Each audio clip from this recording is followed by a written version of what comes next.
Hello viewers, फाउंड्रिक्स में आप सबका स्वागत है। मैं हूं आपकी होस्ट रिपर्णा और आज हम एक बहुत ही इंपॉर्टेंट टॉपिक पर बात करेंगे, current tax slabs in India. Taxes हमारे इकोनॉमी का बैकबोन होते हैं, लेकिन उन्हें समझना उतना ही जरूरी है जितना उनका पेमेंट करना। आज के इस एपिसोड में हम इंडिविजुअल्स से लेकर कंपनीज तक हर कैटेगरी के लिए करंट टैक्स स्लैब्स को डिटेल में एक्सप्लोर करेंगे। तो चलिए शुरू करते हैं। Understanding the basics, what are tax slabs. सबसे पहले आइए समझते हैं कि टैक्स स्लैब्स होते क्या है। टैक्स स्लैब्स वो इनकम रेंजेस होते हैं जिनमें अलग अलग टैक्स रेट अप्लाई होते हैं। ये प्रोग्रेसिव टैक्सेशन सिस्टम का हिस्सा है, जिसका मतलब है कि जैसे जैसे आपकी इनकम बढ़ती है आप ज्यादा टैक्स रेट पर टैक्स पे करते हैं। इंडिया में हम दो मेजर टैक्स रिजीम्स देखते हैं, old tax regime, new tax regime. दोनों के अपने अपने फायदे और नुकसान हैं और टैक्स पेयर अपने हिसाब से चूज कर सकते हैं कि कौन सा रिजीम उनके लिए बेहतर है। Individual tax slabs, old regime versus new regime. अब हम देखेंगे इंडिविजुअल्स के लिए टैक्स स्लैब्स दोनों ओल्ड और न्यू रिजीम में। Old tax regime, financial year 2024-25, up to 2,50,000 no tax, 2,50,001 to 5 lakhs 5%, 5 lakh 1 to 10 lakhs 20%, above 10 lakhs 30%। Old regime में आप वेरियस डिडक्शंस और एग्जेम्पशंस का फायदा उठा सकते हैं, जैसे कि section 80C, 80D, HRA, etc. New tax regime, financial year 2024-25, up to 3 lakhs no tax, 3 lakh 1 to 6 lakhs 5%, 6 lakhs 1 to 9 lakh 10%, 9 lakh 1 to 12 lakhs 15%, 12 lakhs 1 to 15 lakh 20%, above 15 lakhs 30%। New regime में tax slab ज्यादा है, लेकिन इसमें आप deductions और exemptions का फायदा नहीं उठा सकते। Surcharge and cess. Tax slabs के अलावा कुछ एडिशनल चार्जेस भी होते हैं जो आपके टोटल टैक्स अमाउंट को अफेक्ट करते हैं। सरचार्ज, ये हाई इनकम अर्नर्स पर लगता है। For example 10% surcharge if income is between 50 lakh and 1 crore. 15% surcharge if income is between 1 crore and 2 crore. 25% surcharge if income is between 2 crores and 5 crores. 37% surcharge if income exceeds 5 crores.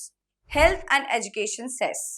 4% of your tax liability including surcharge if applicable. ये additional charges आपके calculated tax amount पर apply होते हैं। Senior citizens and super senior citizens. Senior citizens और super senior citizens के लिए कुछ special provisions है।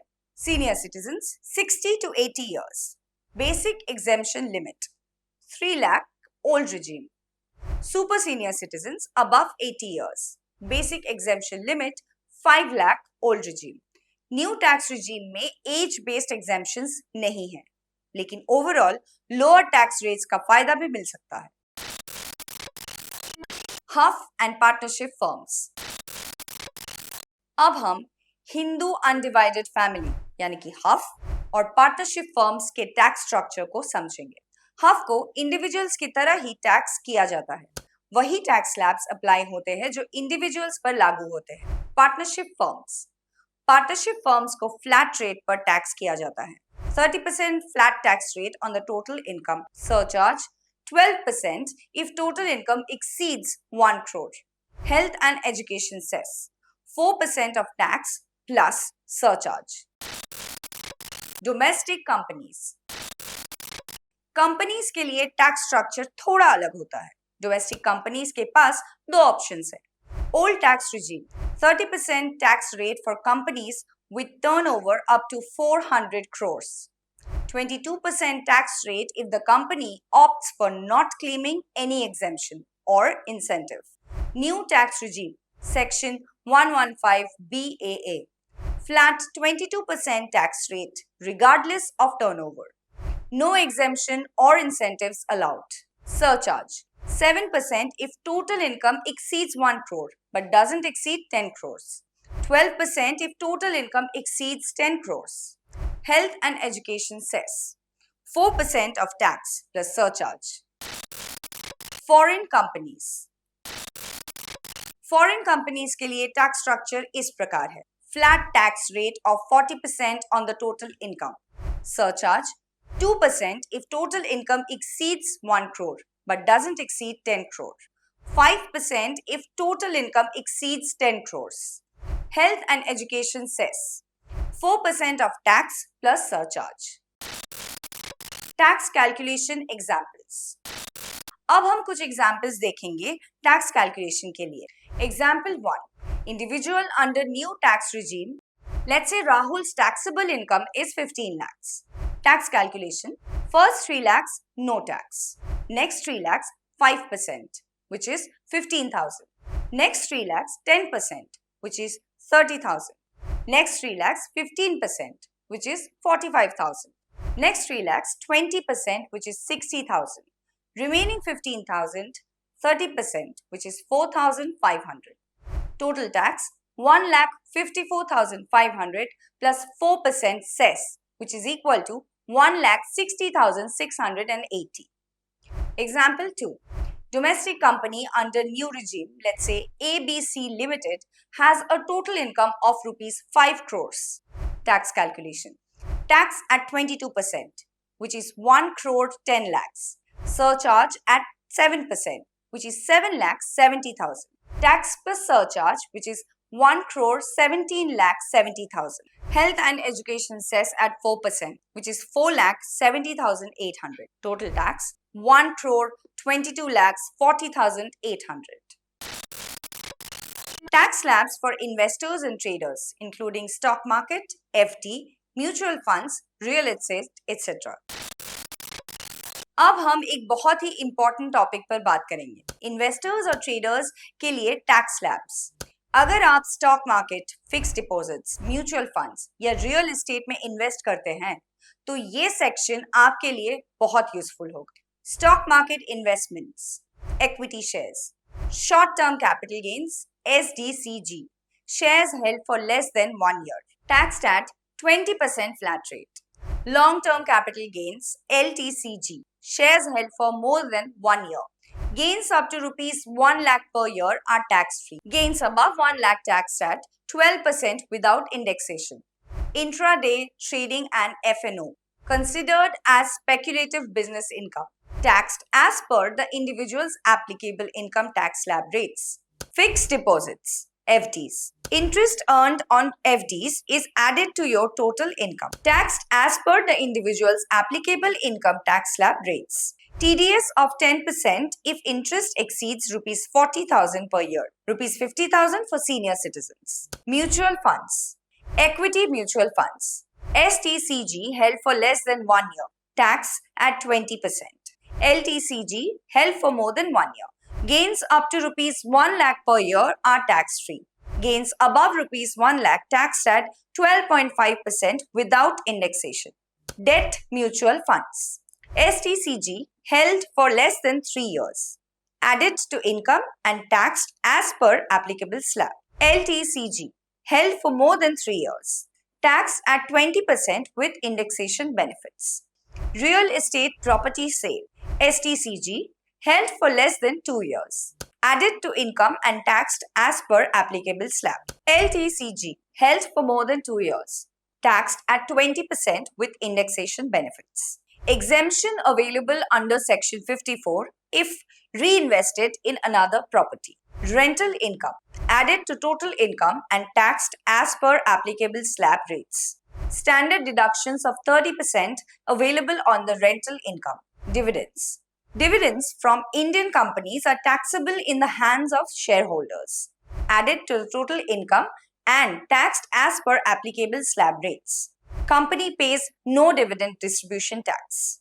Gold and other precious metals, STCG, held for less than 3 years, added to income and taxed as per applicable slab.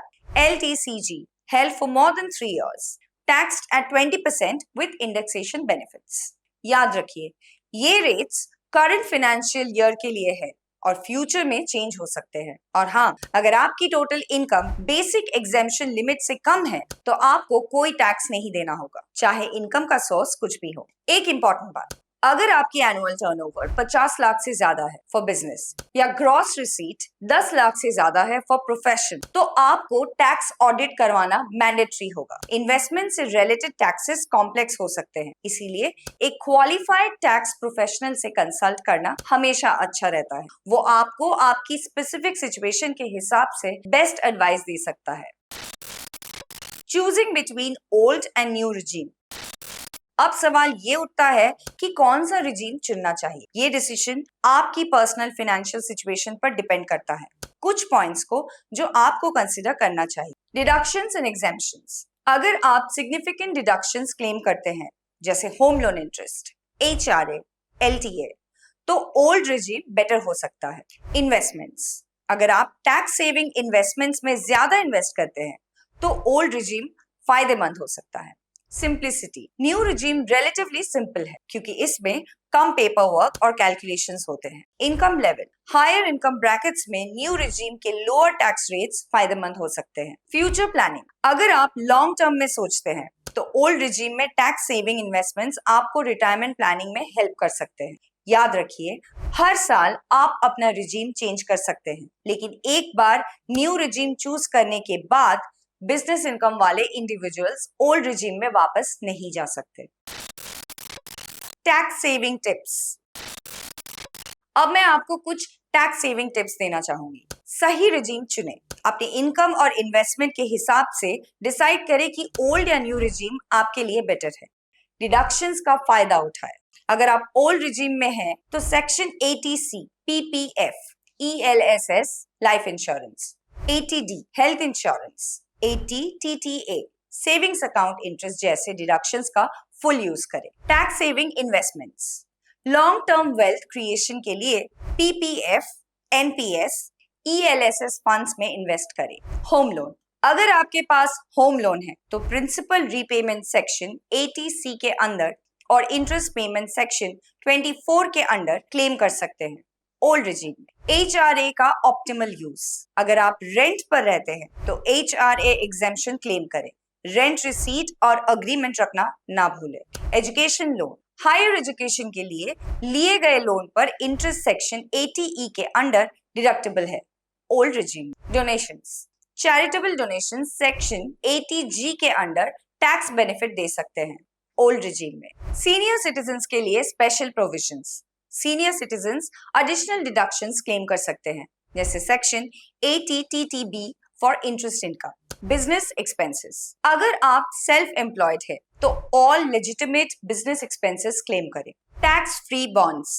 Tax free bonds में invest करके बिना tax पे किए रिटर्न्स अर्न कर सकते हैं। Importance of proper documentation. Tax planning के साथ साथ प्रॉपर डॉक्यूमेंटेशन भी बहुत जरूरी है। कुछ इंपॉर्टेंट पॉइंट्स ये हैं। Income proofs, salary slips, form 16, bank statements etcetera preserve करें। Investment proofs, all investment receipts specially for tax saving investments safely रखें। Expense receipts, rent receipts, medical bills, education fees receipt, जो भी आप claim कर रहे हैं उसके प्रूफ्स रखें। प्रीवियस ईयर्स रिटर्न्स, पिछले 8 साल के टैक्स रिटर्न्स प्रिजर्व करें। पैन कार्ड, ये आपका मोस्ट इंपॉर्टेंट टैक्स डॉक्यूमेंट है, इसे सेफली रखें और हर फाइनेंशियल ट्रांजैक्शन में यूज करें। Aadhaar card, PAN Aadhaar linking अब मैंडेटरी है। Aadhaar details up to date रखें। फॉर्म 26AS, ये आपका टैक्स क्रेडिट स्टेटमेंट है। रेगुलरली इसे चेक करते रहे to ensure all your tax payments are reflected. याद रखिए, अच्छी डॉक्यूमेंटेशन से नॉट ओनली आप ऑडिट के टाइम पर सेफ रहते हैं, बल्कि रिफंड्स और डिडक्शंस क्लेम करने में भी आसानी होती है। तो दोस्तों, ये था हमारा comprehensive guide current tax slabs के बारे में। उम्मीद है कि आपको ये इन्फॉर्मेशन हेल्पफुल लगी होगी। याद रखिए, टैक्सेस कॉम्प्लेक्स हो सकते हैं, इसीलिए किसी प्रोफेशनल टैक्स एडवाइजर से कंसल्ट करना ऑलवेज बेस्ट होता है। टैक्स प्लानिंग एक कंटिन्यूअस प्रोसेस है। रेगुलर इंटरवल्स पर आप अपनी फाइनेंशियल सिचुएशन रिव्यू करें और अकॉर्डिंगली प्लान करें। और हाँ, टैक्सेस टाइम पर सबमिट करना ना भूलें। अगर आपको आज का ये एपिसोड इंफॉर्मेटिव और हेल्पफुल लगा तो फाउंडेक्स को लाइक, शेयर और सब्सक्राइब करना ना भूलें। अगले एपिसोड में हम और भी इंटरेस्टिंग फाइनेंशियल टॉपिक्स लेकर आएंगे। तब तक के लिए हैप्पी टैक्स प्लानिंग।